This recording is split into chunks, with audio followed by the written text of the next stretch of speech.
For ages, the villagers of the southern land of Lionsport have warned against going into the marshes past nightfall. Foreigners often mock their superstitions. "You afraid of the will-o-wisps?" they ask. "No," the villagers reply. "We are afraid of the places even the will-o-wisps avoid." Today on the Bestiary, we will explore the origins of a mysterious creature who has been haunting the pages of Dungeons and Dragons for 45 years, though it is rarely seen by even the most hardy of adventurers. All right. Hello, everybody, and welcome back to the Bestiary. My name is Morgan Knight, and I'm here with Jonathan. Hello! Kayvon. Heyo. And our wonderful guest speaker, Freya. Heyo. Freya's a good friend of mine. We've been streaming a lot together. If you see me during our weekly Deep Rock, she's there frequently. She's a variety streamer who does a lot of JRPGs and story-driven stuff. So if you're intrigued with that, go check her out. We'll include a link below in the doobly-doo. All right, so today we're here to talk about the Shambling Mound, correct? Yep. It's our S&M episode. Oh, God, Sean, how long have you been waiting to say that? Just waiting for At least 4 hours. Great. Fantastic. Freya, the question I was going to ask you was, what made you choose Shambling Mound as your monster? So my idea was that I was looking for a kind of elemental heavy kind of monster. And Okay. I was looking on the list and I was like, Shambling Mound. It looks very interesting. Then I was, generally people would think that, it's a plant-based enemy and it's definitely going to be vulnerable to fire, but it was a total opposite. So I thought it's going to be an interesting topic to talk about. No, and you're right. It looks like it should be weak to fire. I mean, Yeah. it's a plant, right? Well, where would you like us to start, Freya? Do you want us to talk about its origins, or do you want to just talk about what this thing is, first of all? Oh yeah, absolutely. I think I would love to learn where it came from, especially, and how Shambling Mound actually look like, what it is, and basically the origin as well. Well, Morgan or Kayvon, do one of you want to say kind of what the Shambling Mound is for our listeners? Like, just describe it. Tell us what the creature is. Kayvon? Yeah, sure. Yeah, of course. I was just waiting to see if you wanted to say anything, Morgan. Oh, no. My research extent is plant. Yeah. So it is a mound of rotted organic matter. So like plants and muck from the swamp and rock and vines and tree limbs and other sorts of just rotted organic matter all bound together into a humanoid form, with a face, like a head-like appendage, and two trunk-like arms and two trunk-like legs. Though there is no real face because it is just a pile of like limbs and trees and rocks, and that's effectively it. It slowly lumbers through the forest or through the swamp, or lays in wait for travelers to come across it, and then like a nature behemoth arises from the murky muck and devours them. And to give you guys just a sense of like how dangerous this thing is it's generally about 6 to 8 feet wide and stands about 6 feet tall. Yeah. Its appendages can reach far out beyond its body. And D&D 3, 3rd edition, says that it weighs almost 4,000 pounds, Wow. which D&D 3rd edition gets a little crazy with its poundage. That's very specific.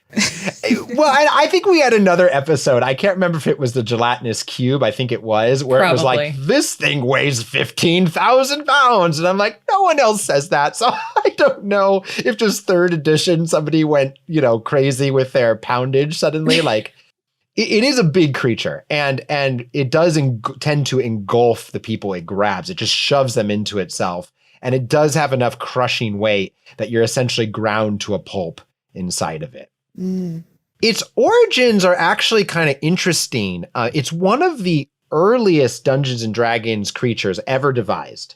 It first appears in 1975 in TSR's Strategic Review, which was a magazine they used in the very, very early days of Dungeons and Dragons. It was basically, they released supplemental material there as a sort of encouragement for people to purchase the main game and keep it kind of, we're going to keep releasing content for this in this magazine. So it first appears in there. And to kind of understand where it comes from, you got to understand a little bit about the inspiration of Dungeons and Dragons in general. So I've got an image up on the screen.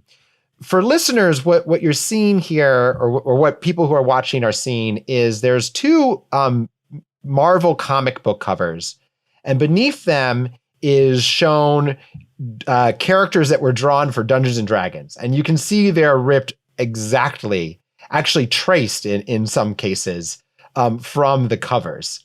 There's like a Nick Fury that I love, because in the Dungeons and Dragons version, they just kind of gave him a little cleric's cap. Yeah. Yeah, they remove the gun and replace it with a sword. That's pretty bad. It's funny. I mean, it shows a clear influence. A lot of the early edition of Dungeons and Dragons art was just taken from, I mean, these guys weren't, they were artists, but they were young artists. I mean, nobody had done stuff like this before. This was their inspiration. So they just traced it and made it their own until they got good enough to kind of devise their own stuff. Or hire artists.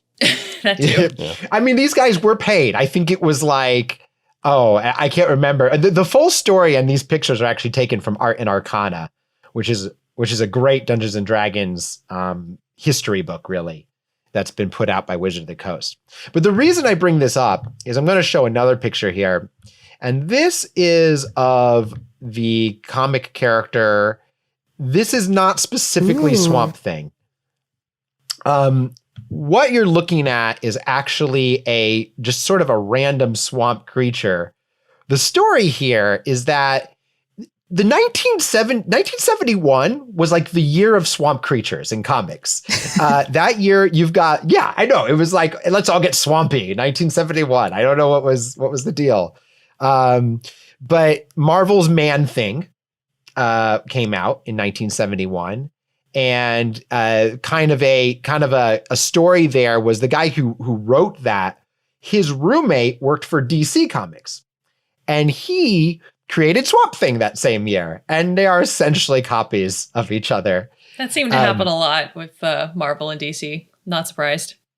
There's this, and this is actually DC released this. This isn't even Swamp Thing. This is from the Phantom Stranger, and nobody actually.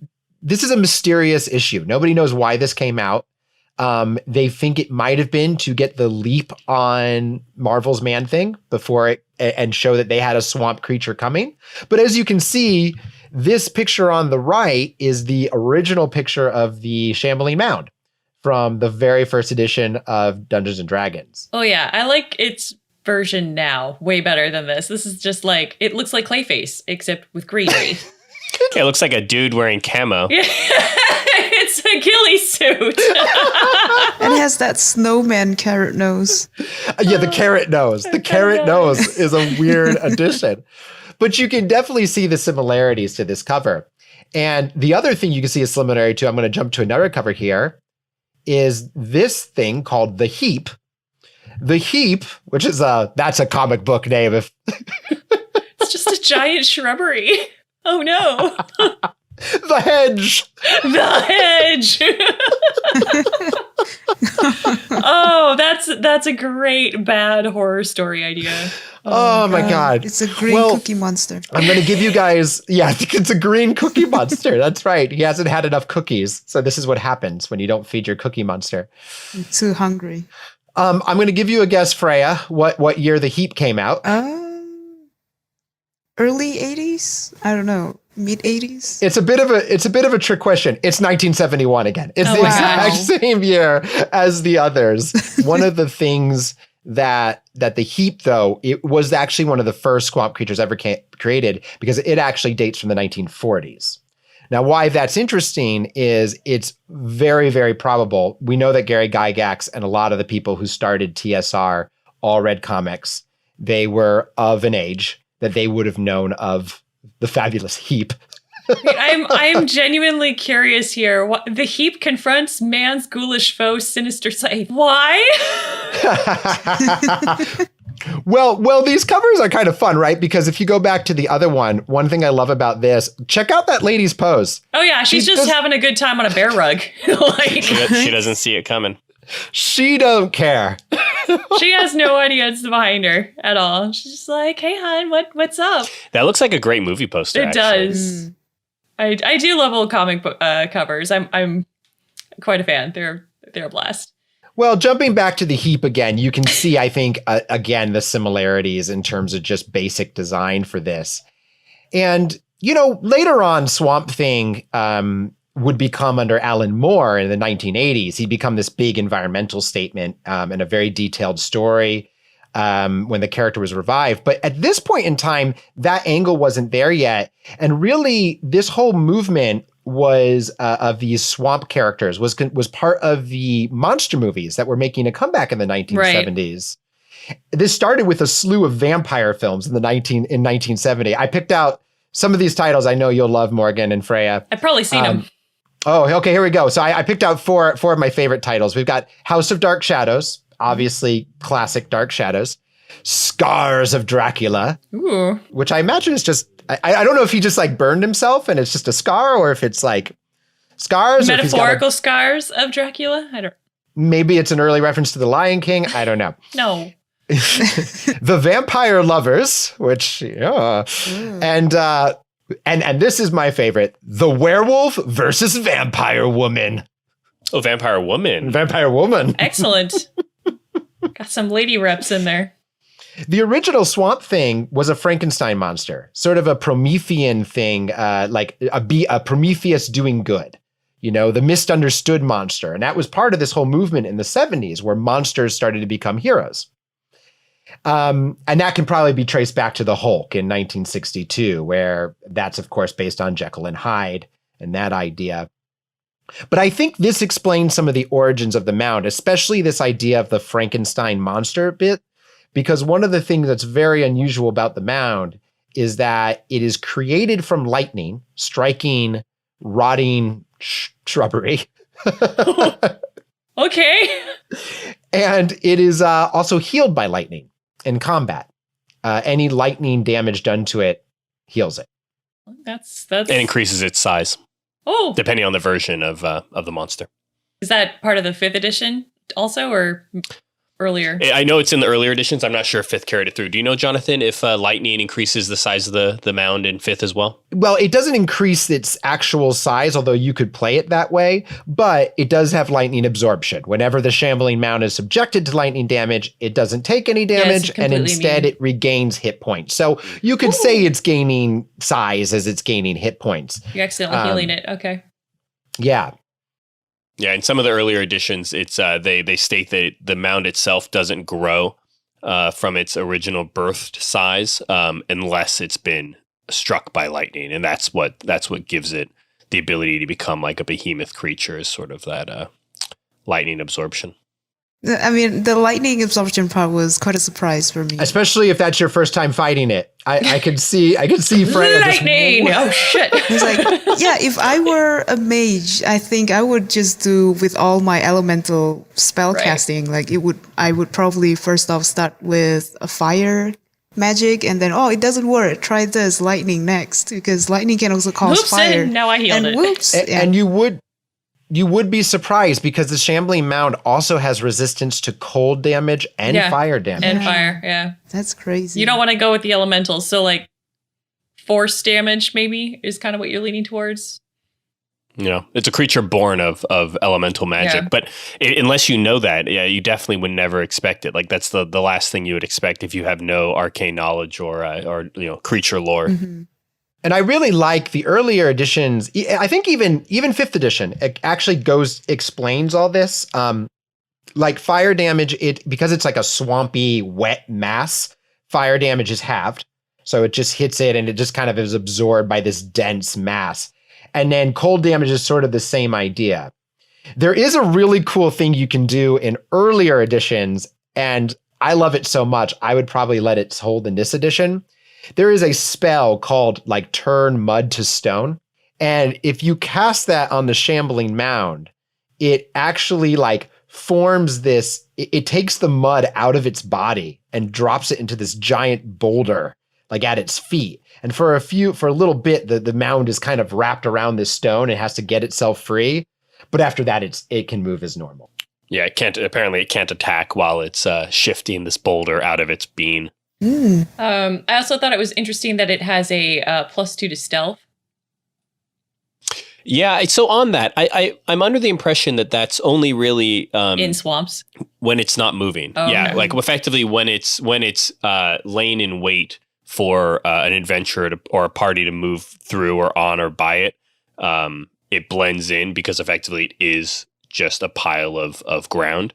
But I guess a DM can sort of decide how they want to apply that, but I don't know if I was a DM, I would apply that to it actually physically moving through an environment. But what do you think, Jonathan? Well, I think that the stealth rules themselves sort of take care of that problem, because once a creature has been sort of spotted in combat, the only way to use stealth at that point is to use the hide action. Right. And, I could see the Shambling Mound, escaping into the woods and then maybe using the hide action. I could see it trying to then sneak up on the party by moving just quietly or trying to sneak up. I mean, it's still... You hear a rustling in the woods. Well, kind of this is it's what I just picture. a deer, ignore it. This is what I picture, right? I picture Freya. You are in the, the Midgewater marshes, and the all around you are hearing the sounds of strange insects and odd birds in the reeds, bird cries you've never heard before. It's a cacophony of sound here in these marshes. Every step you take adds a vibrato to this music. Your feet are like, and in the midst of all that sound, I'm not sure that you would hear this creature just sludging its way towards you. Ooh, sludging. Sludging. Yeah. New verb. Sludging its way towards you in that marsh. And so that's kind of how I play it. Now, if you go into a tavern and a Shambling Mound attacks, I don't think it should get the +2 to stealth. No, I feel like, so it's an ambush predator then. So it just hangs out, and then if you step on it, it's just like munch. Very much so. Yeah. Multi-attack, slam, engulf. Yeah. I saw the multi-attack thing. That makes it really kind of it's pretty savage. It's engulf. Yeah, it looks really painful. Its engulf ability is tied directly to that multi-attack too. Like it's like this. It has to hit you both times to automatically engulf you. You get an automatic grapple effectively at that point. It engulfs if it's grappled? Yeah, and you get a grapple from successfully hitting twice on your multi-attack. Oh, it is. Right? If both attacks hit a medium or smaller target, the target is grappled. Well, and it doesn't say engulf. I think the way I read this is that engulf is a different status effect than grapple. I think once you are engulfed, you cannot just I break free of grapple. I believe you are at that point only able to break free if the creature is killed. Yeah, there's a lot of conversation online about people trying to homebrew errata to that and apply like other monsters grappling rules, but I'm under the impression that that is the case according to official documentation. Yeah. Oh, and I think it makes sense because a lot of the creatures we've covered, I know Morganite and I have kind of complained about this a little bit, the nerfing of a lot of the earlier editions. Yeah. And how they when they get to 5th edition, you sort of lose all these abilities in favor of simplicity. And the Shambling Mound is one of the only ones we've covered so far that actually restores capabilities. It strips them away as well. Go for it. Yeah. If you want to finish yours, and then I'll poo-poo it. The main thing, poo-poo it after I'm done. The main thing I was going to say is it does mention all the way back in the original that this engulf attack is present until it's killed. So that is one thing that actually, for me, I do believe we shouldn't errata that. I think it's written as intended. I think that the idea is once you're inside this thing, and I mean, picture it, you have potentially 3,800 pounds of wood, twigs, swamp, brambles weighing down upon you. In addition to that, Kayvon, I think if you wanted to go, well, say what you were going to say. We'll get to your. Yeah, we'll they nerf a lot of its damage resistance. So when it originally was formed, like in first edition in the Monster Manual, it has damage resistance to I think it was, what does it say? All weapons score only half damage. And then in the ecology article from 97, they say that it has immunity to blunt weapons, and half on piercing and slashing. Effectively, it has like vampire rules, and that's been stripped. So, and that would make it a pretty OP monster if they'd maintained that in 5th edition. What's interesting about that, Kayvon, is they actually strip in 3rd and 4th edition its fire and cold resistance. Really? Yeah, it gets. Interesting. So they're really doing it for 2 editions, and then they brought it back for 5th. That's correct. Yeah. Huh. They're doing a lot of like swapping and trying to min max like a proper monster there. Yeah. Yeah, it was very interesting. In the 2nd edition, I can't remember if it's gone in 2nd edition. I'm looking at it right now. I don't see that the fire and cold damage resistance is there in 2nd edition. So I think as early as 2nd edition, it just keeps its lightning absorption or immunity even. And that's one of the reasons I thought this is a creature that restores itself to a better stature. But I forgot. It started off with, yeah. Because originally also fire wasn't resistance. It was actual immunity originally as well. Oh yeah. Wow. Crazy. Yeah. Well, and first edition is so funny because if you read the line, it says, "And cold does either 1/2 or no damage." I'm like, what the? Whatever you feel like. How much do you hate your players tonight? No damage. Just none. Nope. Sorry, guys. They're like, what is this monster? Oh my god. First edition just leaves so much up to the DM. Is Charm Plants still a spell? Because I've played a fair amount of Wizards, and I don't think I've ever taken Charm Plants or Plant Control it's a Druid. Yeah. I've never played a Druid. Okay. I'll look it up just to be sure.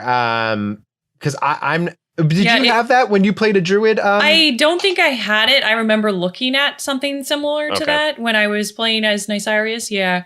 Yeah, because they're saying those spells, those are the sorts of like go-tos if you're going to actually fight something like that. Like if someone is engulfed, then you have Plant Control. Your Druid calms them, has them part the seas of, that might be a strategy. That kind of ties into something that Amy TB in chat asked, that if there was like a skeleton of some sort inside the Shambling Mound and a necromancer used that to animate, would that break apart the mound? I would assume it would just animate the skeleton, and the skeleton would then be engulfed, and you would deal with that however engulfing works. Yes, that is correct. Also, a lot. I mean, it sort of relies on the necromancer to have the ability to animate something it can't see, or touch, or do that. But I love the idea. In fact, I love this idea of an encounter where like. Yeah. Because you could use it to at least distract the mound, because then it's like focused on this thing that suddenly came alive and is kicking at it, and it's like, what the? And then you can like take a chance to heal real quick, or flank it or something. They talk about the potential of, even though they're not undead creatures, of actually having an undead Shambling Mound, which would be sort of like a DM's preference. So that you could have then the ability to turn them and do other sorts of magics, which you normally wouldn't be able to do on a Shambling Mound. So that kind of fits in with this necromancy. I really liked, Kayvon, that came from the ecology article, right? Yeah, it did, yeah. I really liked that they threw that in there. They're like, hey, if in your campaign you want to have... Yeah, if it works. Go for it. When they mentioned in the ecology article the undead, I just love that... that the developers were also willing to kind of go there and say, hey, make this what you want. In general, I feel like that's a good rule of thumb with any of these sorts of monsters that we talk about. Or if you're a DM, feel free to experiment in your campaign. You don't feel bound by the rules that are set down in front of you. Use them more as a guiding book to to be like a springboard to your own adventure. And that kind of takes me, I do want to answer Amy Chibi's question because we kind of glossed over it a little bit. But Amy Chibi, here's my answer. How would you handle it? Yeah. Yeah, this is my answer to you as a DM. If we were in a party and you came across a Shambling Mound and, you know, I described it as having bones and stuff in it, and there was a necromancer at the party who had the spell, you know, legitimately available to them, is like, I raised those bones. That's such a cool moment that I'm going to allow it. Like, I would be a bad DM to be like, no, that we're going to play by the letter of the law. That's such a cool thing. I love the idea of that you're fighting this Shambling Mound and suddenly all these undead rabbits and like foxes and are just coming out of it trying to eat it. It's such a cool idea. And Amy Chibi also brings up the idea that, you know, could you insert a magic core inside this thing and control it? Again, super cool idea. I love it. If a party member was like, hey, that's how we're going to deal with this problem, that's a whole side quest in itself. Go get a magic core and fuse it, stuff it inside this thing, and now voila, you have a walking Shambling Mound companion.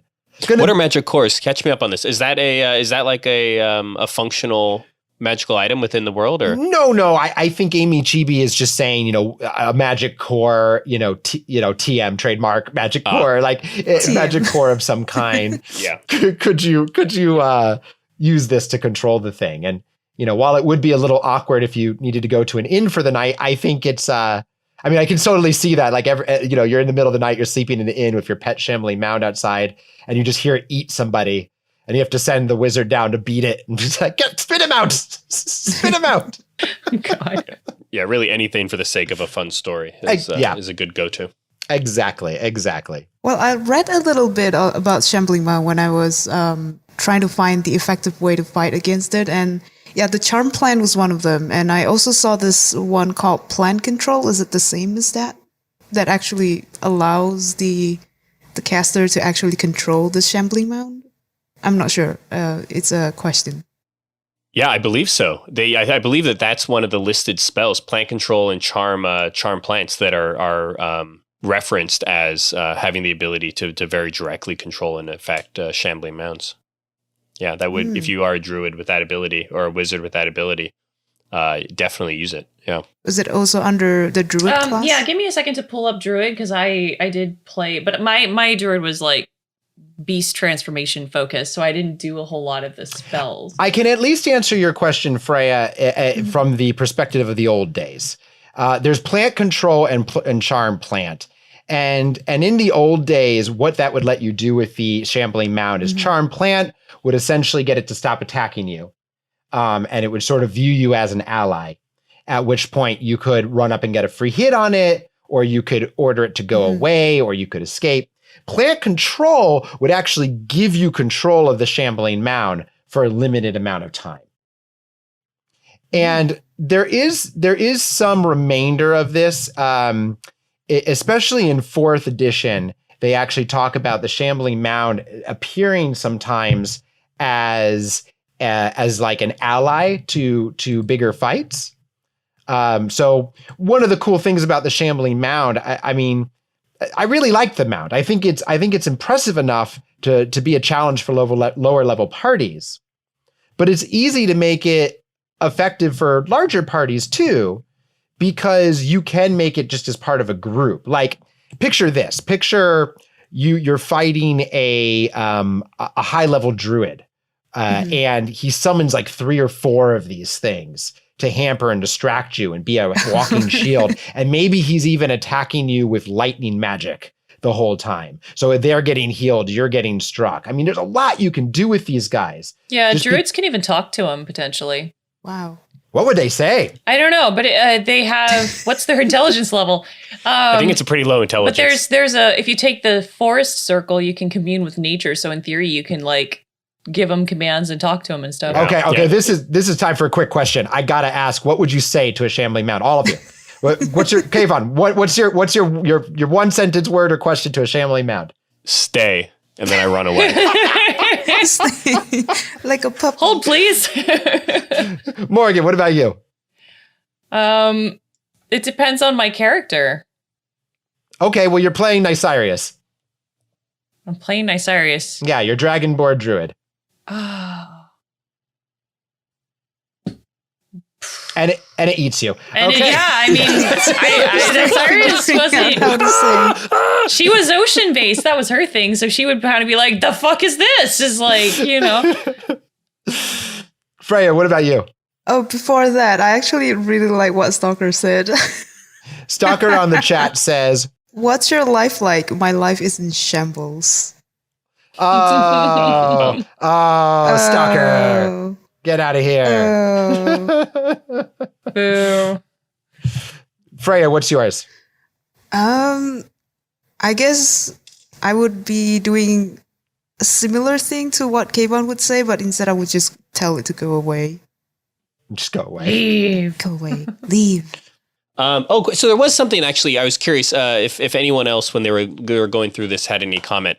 In 5th edition, they described the Shambling Mound as a living plant that requires air and nourishment. But in the earlier editions, they very clearly say that's not the case. That it's a heap of like rotten vegetation. That it's not alive, and because it's not alive, they even say it doesn't need sunlight to survive. And that is a bit of a transition in the monster from sort of this like some like not undead but just like made of dead and decomposing material to now I'm like a living, thriving, growing plant beast. And that kind of changes. I don't know if that changes anything, but maybe it does. What do you guys think? Well, if it wasn't alive, then it would be essentially a reanimated, like zombified plant life. So it's a shambling mound. Yeah, literally, like the shambling dead. It's just it doesn't have any motivation. It just consumes because it's what it does. But if it's a living creature, then it's got to have some degree of intelligence. And so at that point, you have to wonder what its motivation is. Like, is it just hungry? Is it just chilling here because it has nowhere to go or doesn't know that there's anything outside of the swamp? Like, it only has an intelligence of 5, so it's not terribly smart, but it has animal intelligence. Yeah. Instinct? Yeah, less than most animals, actually. Yeah, 5.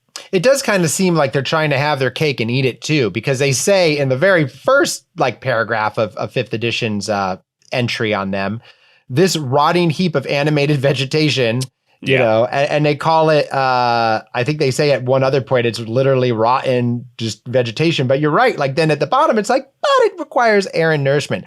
I wonder if what it means is that, you know, much like any plant, it has to consume and it has a metabolism and it needs to feed that metabolism. Right. It's going to keep decaying then. So yeah, it's got to find some way to stop the decay. So consuming new matter would do that. Yeah. Yeah. Like they talk about it replenishing itself by sitting in pools of like murky water and like absorbing just gook and gunk and anything organic around it. Is it smelly? Yes. Oh, it is. Oh. Good question. It reeks of rot. So if you were in a swamp, you might not be able to tell where the Shambling Mound is because it smells like just like funky, rotty, gross swamp. But you know, if you saw this thing in a bar, like it wouldn't be able to hide. Again, that negative +2 stealth would not come in handy because you'd be able to sniff it out. A Shambling Mound walks into a bar. This is the beginning of a long joke.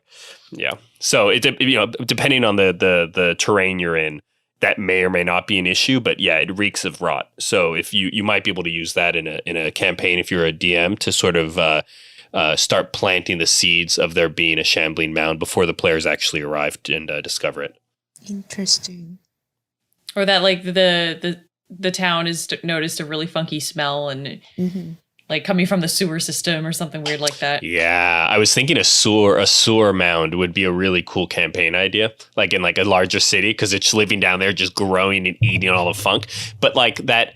If it needs sunlight and all these other sorts of things, which like in 5th edition, they're kind of implying it somehow. An exit. I guess they don't say sunlight. They just say air and nourishment. So I mean, then a sewer should work. And if it needed light, then I mean, sewers eventually empty out into water somewhere. It doesn't need light in the earlier edition. So I would just go forward and assume it doesn't need light in the newer one as well. Yeah. So there you go. The poop Shambling Mound. I really, really love that. We're giving him more ideas, guys. I can see Jonathan's evil plan. Well, no, what I love about what you guys have done there is you've taken this creature who seems on the surface to be very much stuck in a jungle swamp kind of arena. And you've given it motivation and good environment reason to be in a different location. I mean, that is I love the idea of a sewer swamp thing, sewer thing, the heap. Yeah, but then I mean that would be an interesting way to start a campaign. Is just like, man, something's really off in this town. It smells awful. Like, what's going on? There's nothing obvious on the surface, and then I don't know, somebody's toilet backs up, and you go and look in there, and they're like, oh shit! Like there's vines are coming out of it. Like, why is plant growth coming out of my faucet? I don't understand. And just a guy being like, I swear it wasn't me. I swear it wasn't me. I wasn't even the last person in there. Or else it's just a really bad smell out of the bottom of the well or something.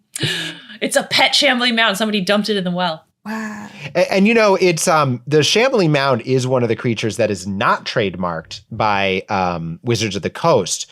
So it does show up in Pathfinder and other games. And Pathfinder had a version that I really liked, where it's a desert variant, which I thought was super cool. And it's essentially a cactus that's wrapped in thorns and vines. So it's like a walking cactus. Oh, that sounds really cool, actually. Yeah. What was it? Wait, what was that in? That was in Pathfinder. Yeah. Just a cool variant. Freya, I have something that might freak you out. Go ahead. I'm going to let Kayvon present it though. It's probably because it's from the ecology article, and it's something that to me was the most terrifying thing that could be done with these creatures. Kayvon, do you want to talk about what might live inside the Shambling Mound? Do you remember this? Oh, okay, yeah. So they in the ecology article, which just to rewind a little, there's a really good article in Dragon Magazine. It's the annual edition number 2.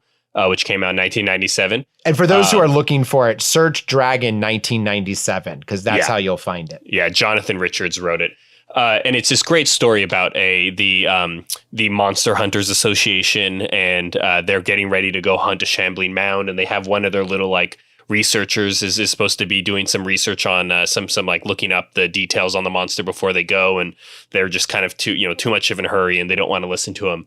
And then they get their comeuppance for basically not paying attention to their hunter friend. But one of the things they go into in that is that within these mounds, if you want, you can have a handful of creepy crawlies, so spiders and centipedes or other sorts of somewhat monstrous D&D fitted like swamp things can kind of be living inside of it, as well as a spore or two of like a poisonous mushroom or an acidy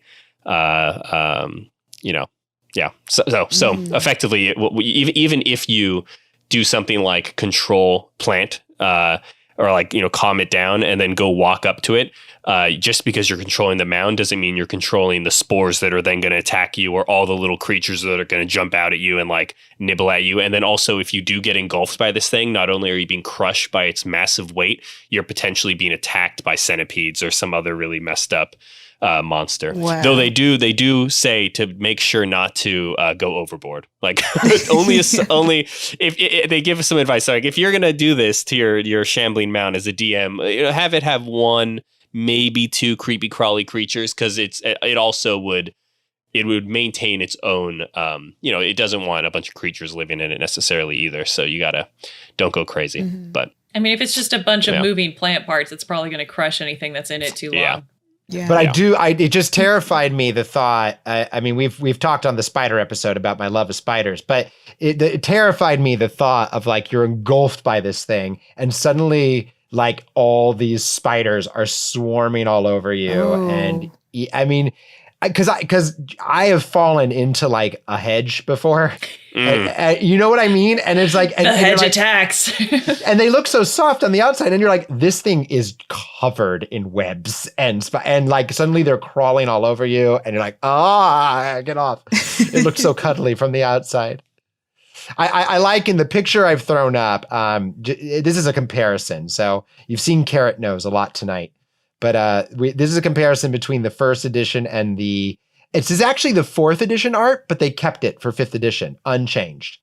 So it stayed the same. But I like in this one, there's just some like little hobbit dude just being engulfed by the there's definitely a transition to show it as a much more like vines and roots and brambles and less of just sort of hair or whatever that first edition kind of the first edition kind of looks more like a yeti, like a dripping yeti than it does. It's a ghillie suit, man. It's just exactly, ghillie suit. Like hunks of algae is all it is.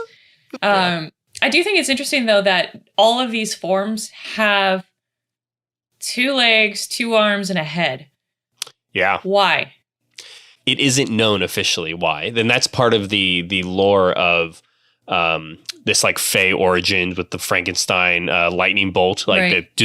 Is this a creature of the gods? Like, is it being summoned and is it being made in the gods' images? And part of the alternate history, like, is it the spirit of an undead demon or an undead creature that's being manifest into this nature bound form? And then they say that like, oh no, not really. You can't turn it normally with a mage's or the what are those things called? Not a paladin, who turns undead? Clerics. Yeah, I never played clerics either. You can't. That's because they heal. Yeah, they're good guys. You can't turn a Shambling Mound because normally it's not undead unless you want it to be in your game. But that was potentially a thought process, and like they go into that actually in this ecology article also, which is why you really should read if you have interest in Shambling Mounds and you haven't read it yet. Definitely read the article because it's they do a really good job of breaking down the oral history within the world of what these creatures are and like why they think that they don't know, but why do they have a humanoid form? Like that's part of the mystery. What makes them so interesting. They note that they not only do they take this humanoid form and create sort of like this fake face, sometimes with like flowers for eyes and blueberries for noses and things. When they're attacking you, they face the threat. So even though they're a mound that like could throw a tentacle at its back and suck you in, and like they don't need to be facing in any direction because they have no sense of direction. Yeah. Because they manifest a head and like a fake face, they will face that face to you when they attack you. So if you go up behind it, they'll take the time to turn around and attack you, it's interesting. Yeah. What that says, I don't know, but yeah, I mean that kind of ties in. I mean, because it's got blind sight, it doesn't have sensory organs. It can't see us, it can't hear us, that kind of thing. But it has. Oh, it hears you. It has. It has the blind sight. But I mean, it's not like we hear. Yeah, it doesn't have ears. No, and because it's missing all of these features like that function, why does it have them in appearance? Like, and why do all of them look similar? Like why can't we have just like a ball that comes rolling at you? Like, I mean, why can't you have different, shapes? They're all like this. And I think that's interesting. Yeah, it's very interesting. There's definitely, it lends to the mystery and to the not really knowing what or why they are. Yeah. They talk about within the world of Forgotten Realms, that ancient man, they found like archaeologists found sculptures and like rock paintings and carvings that show old ancient civilizations worshiping Shambling Mounds as like a god of decay and rot, and that effectively because they're immortal, unless you kill like they, which we actually talked about this, did we? They have they don't actually they have like a core root, which is like kind of like a spinal root in their large form, and the only way to kill them is to like destroy that root. And if you don't destroy that root, effectively they're immortal. So, the same ones that were worshipped as gods and like humans were making sacrifices to all those eons ago in whenever time that was, could still be roaming through the hills, the ancient elder green men, Yeah. That's great. It's kind of fun. And a couple things to note there. They actually do take this idea in modern D&D. In The Curse of Strahd, you come across a group of cultists who worship a Shambling Mound. And it's sort of in an unusual environment. I won't say where, but the Shambling Mound is found in an environment very unlike a swamp or jungle. And it's been brought there by these cultists who revere it as a god. So they gets played with, even in modern D&D. Okay. I'm also curious what a huge ordeal that would be to bring a Shambling Mound anywhere. Like, come and get me. We got 20 miles to go. Come on. I can imagine the cult would definitely like occasionally have someone to sacrifice to the god that they worship. Oh, for sure. Yeah. Well, I mean, this kind of ties a possible answer into that. I did try to, in my research, I tried to answer this question, or at least come up with a DM's answer for why do they act so human, and or at least humanoid. Yeah, I was gonna. Yeah, I mean, yeah. And the best thing I could think of is if we think about that these used to be worshipped in the olden days, they were most likely worshipped by druids, or even created by druids to solidify their power as an icon to be worshipped sort of through the druid. This could be the avatar of a god that the druid wanted people to worship. And I wonder if druidic magic wasn't initially responsible for the creation of the Shambling Mounds, and that sort of explains how they've kept this similar behavior throughout time. In my DM's world, I like to think that this was a druidic spell gone wrong, or a druidic spell that got out of hand. Maybe one was created or a few were created, and then maybe lightning struck or a root tendril got away and somehow another was spawned. Because these things don't spawn on their own. That's something else. I know we usually have a very exciting sexual conversation. Yeah, there's no birthing process here. No, there's not even what is that called? Symbiosis, or where they split. There's nothing like that. They don't even seed. They don't even spore. No flowering, it's no not budding. symbiosis, John. That's something completely different.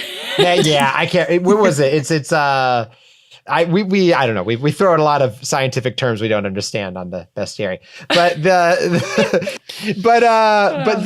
there's no seeding, there's no potting, there's no budding, there's none of that. So once a Shambling Mound is there, it's a solitary creature. I guess we also probably can't I go into what they taste like. Bad. Oh, well, it's raw. They would taste like, when you have a salad in your fridge and you leave it for too long, like a bag of, I do this. Like I just, you do this? I leave salad in my fridge for too long. And then at the very bottom, it gets kind of like slimy green lettuce.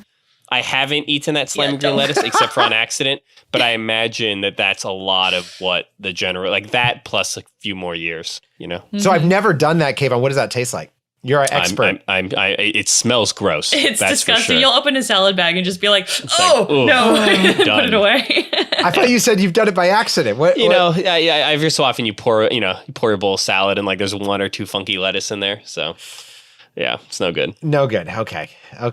I think Mamba also asked earlier on about how do we actually defeat Shambling Mound? I mean, not exactly or necessarily to be a really high level player yet.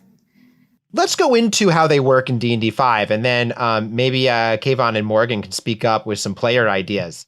And I can DM you. I can tell you whether it would be a good idea or not. I don't have a character statted, John. Like, is it always better to just run away, or if we had to fight it, like how likely is it everybody can survive or able to fight, especially without a druid in the party? Well, let's talk about it real quick. So the Shambling Mound is a large creature, so it takes up multiple squares. It's got an armor class of 15, which means you have to, with your bonuses, and in D&D 5, it's still pretty easy to hit. Maybe not at level 3, but you could do it. 15's, you can hit it. Yeah, 15's hittable. Now, its big thing is that it's formidable hit points. It's got 136 hit points at least. That is a lot, especially low level. It's got a very big strength score. This is its big stat, is strength and constitution. +4 to strength, +3 to constitution. So you're not going to generally win with this thing in a grapple fight. You're not going to hit it with a lot of poison or stuff like that. It's very low on intelligence. As we've mentioned, it's got a -3 to that. And it's got a -3 to charisma. So it's not beautiful. We talked about its resistances. Cold fire is not good. Lightning's really bad. Don't cast lightning on it. Mm-hmm. But it's also immune to some conditions like blinded, deafened, and exhausted. It can't experience those. Blinding and deafening, it's because, as we talked about, it sort of hears through these tendrils all over its body that sense vibrations. Blind sense, yeah. And it sees by sensing electrical currents. And so it actually does have a sight, even though it's labeled as blind sight for ease.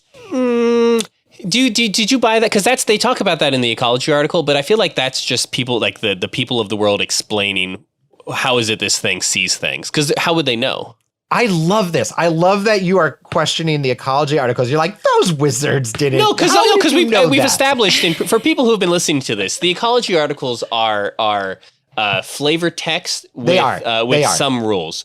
And because they're flavor text, it's worth looking at them as the explanations of people who are alive in that world. So they may or may not have, the narrator might not be the most reliable source. It may be second or third hand, and he's exaggerating a bit. And absolutely. I'm mostly just teasing you. I just love that we're actually questioning. I want to let's get those wizards up here. Let's get them up here and talk to them. And what would they? What was it? Where's your evidence? Let's have an inquisition. The detail is that they kind of get this 3-dimensional shapes that are based on moving electrical currents. So in my mind, that looks really cool. But I do agree with Kayvon. Even when reading it, I was like, how did they know that? Well, if it doesn't have a central brain or a nervous system, because it is a collection of dead, rotting leaves. Mm-hmm. Well, it does have a brain. It does have a it has a brain. They talk about this in the ecology article, and this they have proof of. It's in its chest. Wait, isn't that this just its central taproot? I think they describe it as a brain in the ecology article. I could be wrong. I'm under the impression that could be the same thing.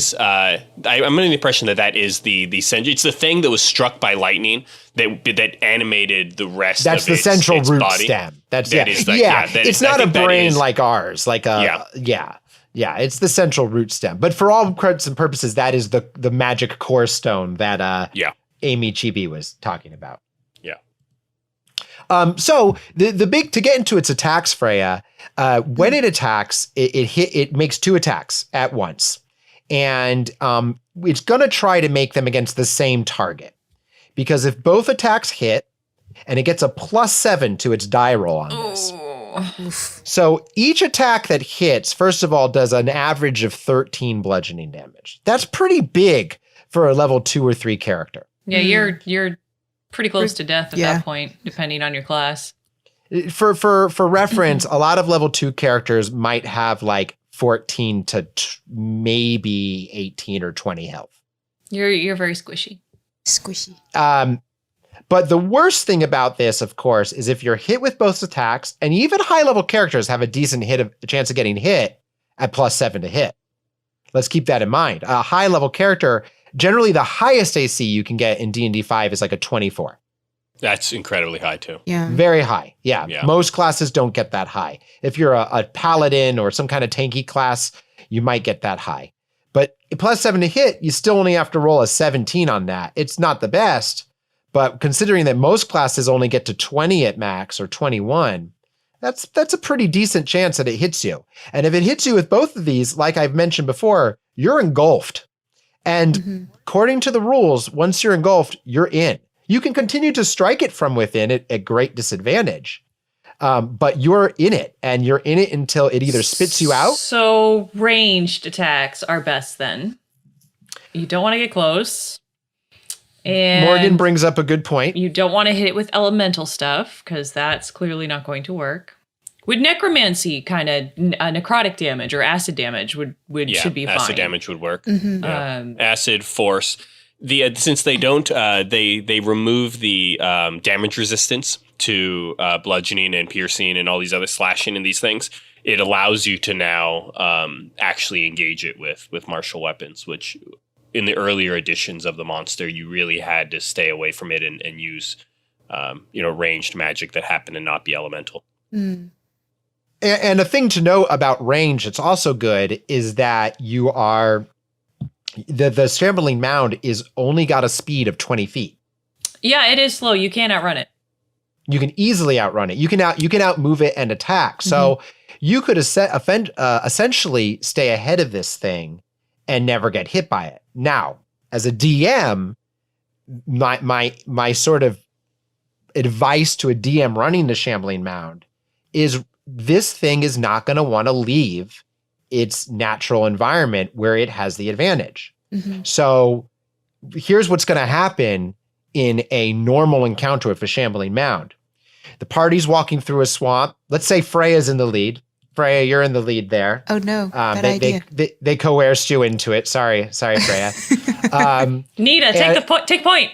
and suddenly Freya, I'm just gonna poke everything. her foot just goes a little deeper into the swamp, and before she can pull it back up, vines and tendrils are whipping around her, and growing up around her is this Shambling Mound, and it immediately uses, as a sneak attack, it uses its 2 multi-attack hits. It's going to get advantage at least on one of them for getting surprise. Because Freya, you failed your perception check. Sorry.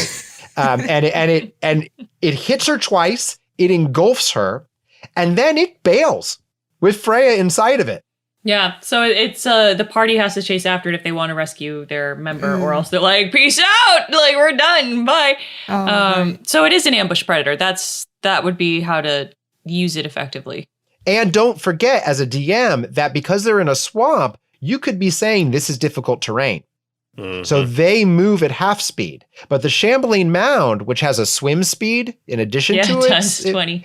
It gets to move normally through the swamp. So suddenly it would normally be outpaced, but now the players are all moving 15 feet and it's moving 20. And if it's dashing, it's moving 40.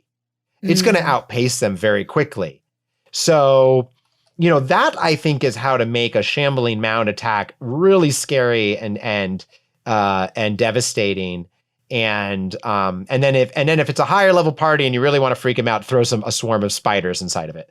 And that's how I DM almost removes a character player. Party kill right off the bat. I feel like that would be a little cruel to throw something like this at a party level under level 5, maybe, just because of how squishy you are at that level. Like even your tanks are like 20 HP tops. I will say that in Curse of Strahd, you fight it at level 3 or 2. Even. Oh god! But you fight it in close quarters. Where even though it has the advantage of being able to melee and all that, you can still, you can't run away. You can continue to target it. You can kind of get it to trade off between players. I think it was Morgan who said, if you're a necromancer and go into this fight, you could be doing necrotic damage. Another thing potentially you could do is throw just like undead at it. And, it hits them. It engulfs them. Yeah. It can only have one creature engulfed at a time. There you go. Send some skellies after it. So there you go. But that it's party planning and just kind of working with your strengths and what you've got available to you. Yeah. If you're Amy Chibi, what you could do is have, when Freya dies from being eaten by it, just raise her from the dead and she bursts out of it.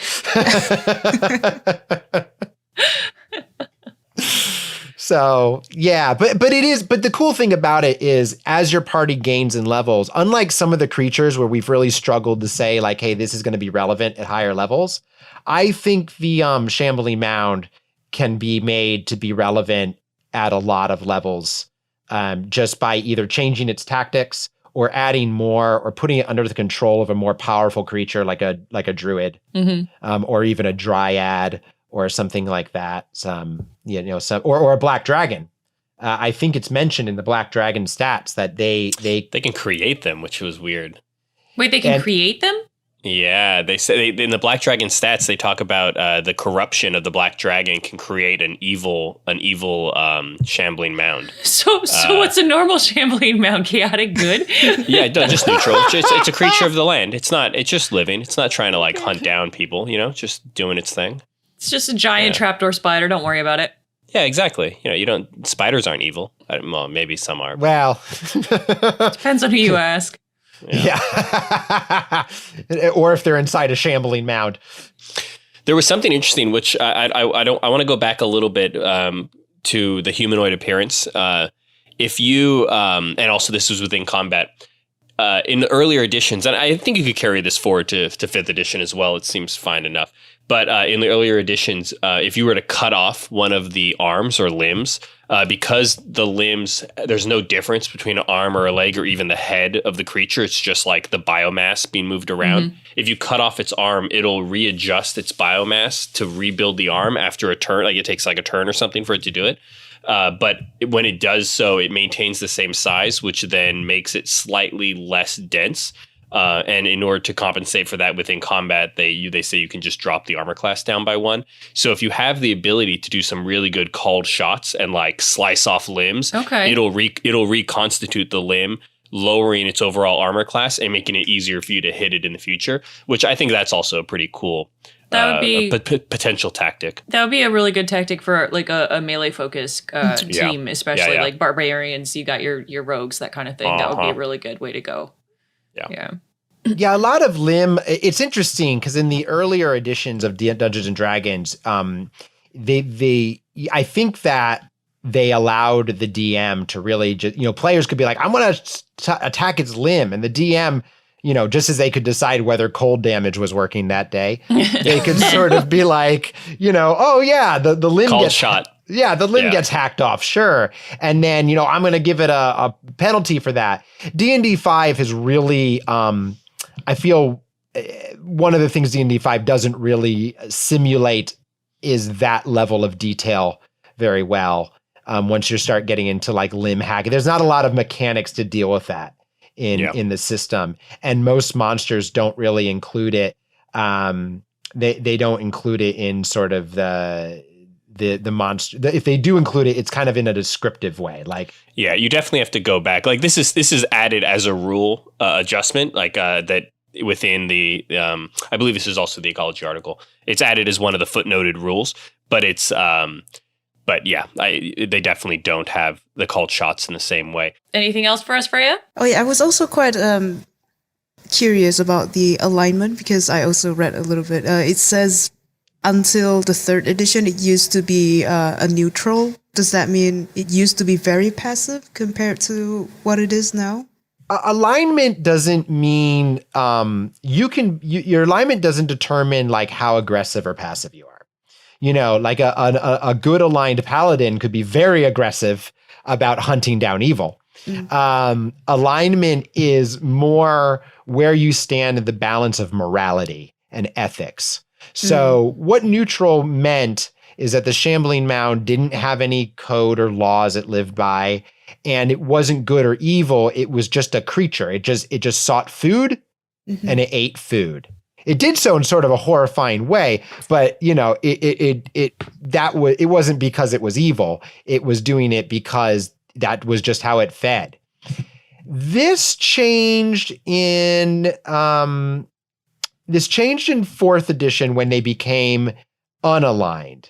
And unaligned was just sort of a newer thing that came out around 4th edition.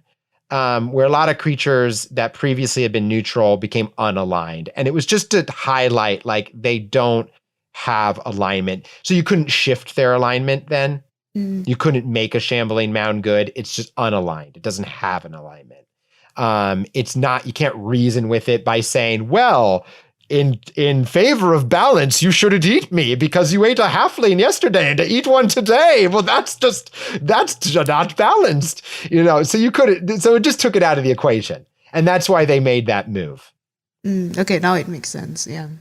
Was there anything else you guys discovered that you want to share? Anything in your notes that you haven't gone over yet that you really think is definitely worth bringing up? The only other thing I was going to bring up is I really liked, they do show up in Tyranny of Dragons, which is the first official campaign for D&D 5, not counting the starter set. But they show up in there's a part of the adventure where you go to a swamp that is run by a black dragon, and the black dragon's influence has created a Shambling Mound. And I like the way they handle it in that scenario. It's on a random encounter. you hear about it when you come into the swamp because you team up with some lizard folk. And the lizard folk call it the weed that walks, which is awesome.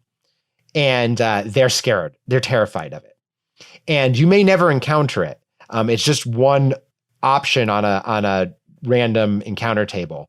But if you do encounter it, they panic and try to run away. And I just thought it was a cool way to give these things some a place in the world. Like it took what was a random encounter and just made it something bigger.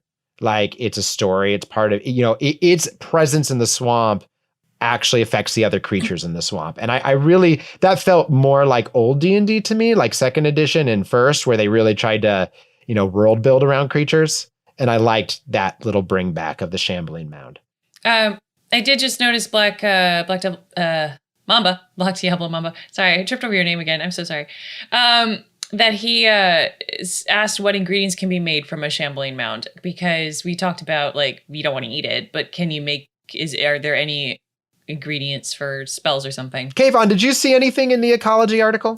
Yeah, there's one reference in the ecology article, but I don't know how accurate it is. They talk about the wizards that are trying to hunt this thing are hunting it in order to make a potion of longevity from its brain. Oh, okay. Being that when you look up the potion of longevity, the way it's described within the books, it doesn't have any mention of this as an ingredient, but maybe this is potentially an ingredient that could be used if you were brewing your own. And it would make some sense since they're effectively immortal, right? That perhaps using the taproot could be used as something. Something that wasn't discussed, but I feel like I stumbled upon, I'm not sure where else I'd reference it, is the idea of after killing a Shambling Mound, taking its taproot and perhaps breaking it up into pieces and then planting those pieces in places where you want to summon Shambling Mounds, throw it into swamps and give it time to maybe reform into other mounds. So theoretically, you could have a more of a chaotic character or someone who wants to mess with a town or a region or something. If you're building your fancy tomb and you want to have protectors out front. Exactly. You could potentially plant bits and pieces of a Shambling Mound taproot and have them, there might be a chance of them spawning new Shambling Mounds given enough nutrients and time. I'm kind of getting flashbacks to Fantasia with a do do do do do do do do do do. It's all growing out of the ground. Yeah, and then they eat Mickey Mouse. In most of the stories, would Shambling Mound be considered a mini boss most of the time, or would how much likely the DM would just make it a general encounter or more like a big boss encounter in a campaign? Oh, kind of in relation to video game terms? Yeah. I really doubt it's just going to be a grunt that you run into. They're going to take too much time with their HP pool. So I lean towards mini boss or even a major boss, depending on your character levels. When I look at creatures and I try to decide, hey, what's a boss? What's a mini boss? What's a grunt? I try to look at their culture and stories. So, you think about the Shambling Mound, it's a very solitary creature. Mm-hmm. They don't even really generally hang around with other Shambling Mounds. It's not a thing. They prefer to create their own hunting grounds. Mm-hmm. I'm getting a lot of rhyming here. But because of that, you think this solitary creature, it's an ambush predator, as Morganite has brought up. Uh-huh. And the way it attacks, where it just kind of falls on somebody, grabs them, and tries to run, that to me suggests more of a big fight, something that's special and stands out. Mm-hmm.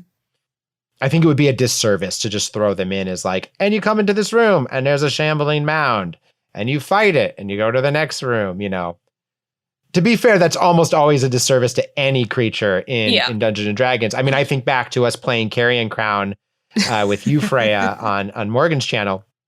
And I think we did a pretty good job of I don't seem to remember that any of the encounters felt very oh, you just fight this thing and then you move on. Everything from the ghosts to to even the flaming skulls, or even that one time where you were like, there's giant spiders in this room, like, and slammed a door shut. It's like no encounter. I think good encounters in Dungeons and Dragons don't feel like throwaway grind fights. Mm-hmm. And one of the things that I really liked about our last episode with Keith Amon is he really went into trying to think outside the stat box. And I think that's just a good lesson for monsters in general and DMs in general, is think outside the stat box. Don't just think of your monsters as creatures that the players fight, but try to think about like, hey, this monster is in your world. It's in this dungeon or this place for a reason. What effect has it had upon that world? That's why I like the Tyranny of Dragons reference to the Shambling Mound, because it's like, you don't just have a Shambling Mound randomly thrown in. It's had a distinct effect on the lizard folk that live in the swamp. They're terrified of it. They've given it a name. It's the weed that walks. Mm-hmm. And if you come across it, they're going to run. Like, they know this thing. It's eating their babies. So like, you know, that's, I would say, to answer your question, yes, it should be a bigger fight, but I honestly think all good fights in Dungeons and Dragons kind of play out like little boss fights. Mm-hmm. That's true. At least with you, John. Everything's a freaking mini boss with you. Right. So I would like some just horde monsters that we could just slash through every once in a while, just so you know. like, not gonna lie, when we were playing in that prison part, especially, I honestly, that was so hard. every single room that we wanted to go in, it was like, is it gonna be safe? You go in. No, you go in. No, it isn't safe, check it Freya. out. None of those rooms were safe. None of them were safe. None of them were safe. Well, I will admit my DM style tends to like to make monsters monstrous, because I think, you know, otherwise the world doesn't make sense to me. If you know, if you had a bunch of level 20 characters running around the world just cutting down you know, everything they come across, then why are there any monsters left? Those guys are being lazy. The level 20 characters are monsters in the world. Like they effectively become these sorts of creatures that lores are told about. And yeah, there shouldn't be very many level 20 player character types running around a D&D world. Right.